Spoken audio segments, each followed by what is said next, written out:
Okay, today we're going to be looking at how I set up my new cartridge on my old turntable.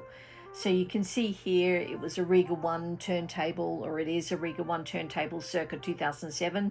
This is our kind of everyday turntable that we use in our living room. It was a budget turntable at the time, but it has really served us well because what we found is it matched with a really good amplifier and good speakers, it fills the room. So we figure, let's keep it. So it's a Rega P1 turntable, and that's not the planar one, it's the original P1 turntable. And it originally came with a Autophon OM5E, fitted with a Rega Carbon, which is, it originally came with an Autophon OM5E. And then a few years later, we had it fitted with a Rega Carbon, which came with the later models of this, and it's essentially audio-technica 83600. But it's time for a change, and so that's what I'm going to be taking you through today. And I thought some other people who may not be super experienced in this might find this interesting, because I've never fully done it before. I've done it with a couple of vintage ones, but not with a sort of a newer turntable. So here we go. This is how I fitted my new cartridge. Right, so just taking a look at the cartridge here. This is my actual turntable, the Rega P1, and this is the old cartridge on it, the Rega Carbon. You can see it's pretty basic. This is the new one. It's the AT-VM95EN elliptical nude from Audio-Technica. In Australia, this retails for about $200, so it's not a chump. It's it's not a $40 cart and stylus. So here we go. This is it out of the package. Comes with a little screwdriver, which I thought was quite a nice touch, and some screws, which is slightly different from the old cartridge, which you'll see in a minute. And you use a manual. It's all pretty, sort of obvious. So that's the two of them there, sort of side by side. AT-VM95EN, and it's the full cart and stylus. And you can see there are screw threads there that the screws will be going into. Right, so now for the fitting. You can see in this footage that the screws for the old one are quite different. They needed an Allen key, and I was so disappointed when I came to this. I had to look everywhere, and then I remembered I had my dad's old kind of Allen key drawer.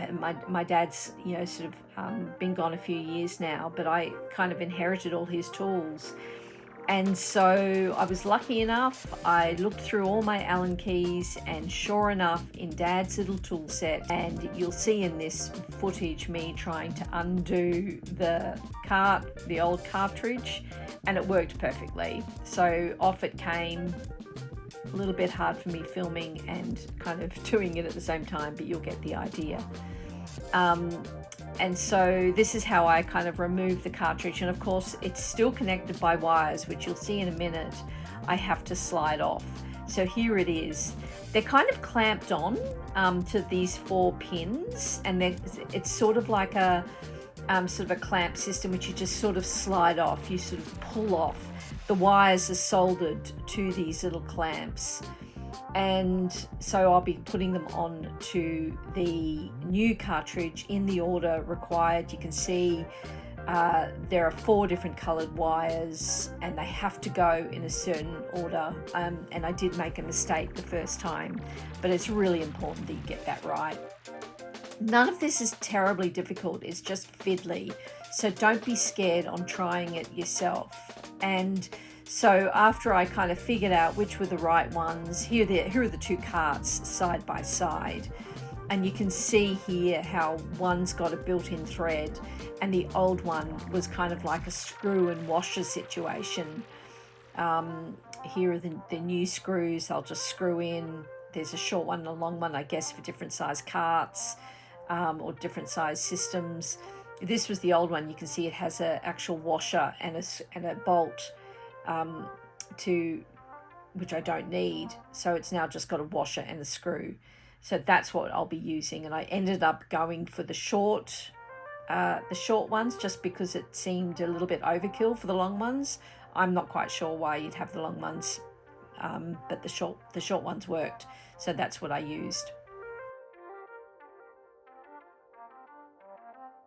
Empty arm waiting for the gear. Right, so what happens next is quite fiddly. I did speed it up, but you can see to start off with, I just screwed them in. I just screwed the card on just anywhere, just to make sure that it was hanging. I did push it back in its arm just so I could reach the wires to start off with, but you'll see later on I did end up pushing that forward. So that's where it sat just while I did the wires, and so here it is sort of in place before I put the wires connected, and you can see the sort of little slide-on clamps that I'll eventually be slotting onto those 4 pins. And I did speed up quite a bit here just so you understand. Kind of it took a little while to remind myself that I needed to put the 4 different colored wires in the right spot. And so I used kind of all sorts of different tools to do this. I tried not to touch the sort of the copper clamps too much with my fingers, but it wasn't quite fiddly. I used a combination of my fingers and the clamps.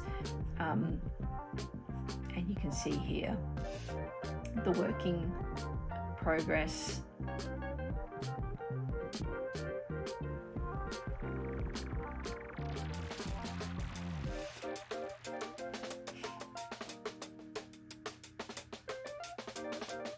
And there is the finished product.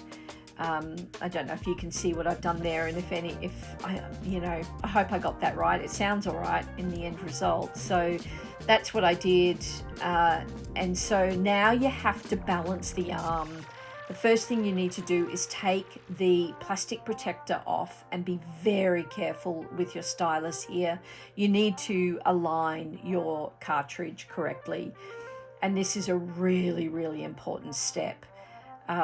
So to start off with, you need to align I'll just pause here on this shot. So there are various things. If you look at figure 1, you need to get the balance weight, sort of right. You need to get the actual head shell aligned properly, and you can see by the figure 2 there, the stylus had to line up with a little hole in the front, which is what I did. Sort of you just have to line it up perfectly.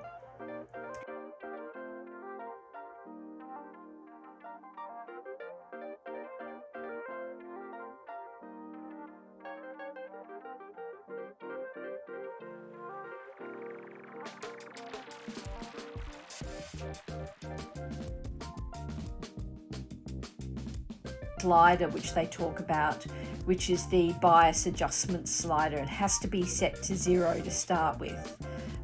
This is just a video of me showing you that it just goes on this turntable. It just has 1 or 2, and that is for the anti-skating. And then there's about the weight for the force. So that's kind of the weight of the cartridge.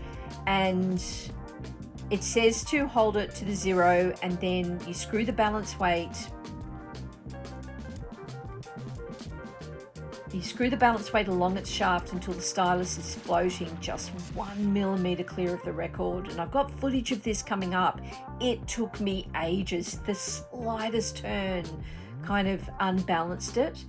And then the recommended tracking force can now be applied to the rotating balance. So the recommended tracking force for this particular unit is between 1.5 and 2 grams. So it was just a very finicky sort of balancing out, and a half turn gives you 1 gram of tracking force. So essentially what you do is you get the balance right first, and once it's 1 millimeter floating above the vinyl, you then move it away from the vinyl so you're not mucking around, and then you do a half turn for every gram of the recommendation. So I did 2 half turns for 2 grams. And so this is footage of me trying to balance it. And you can see, I'm showing you there that it's nowhere near, 1 millimeter above. It's probably a good centimeter, 10 millimeters above.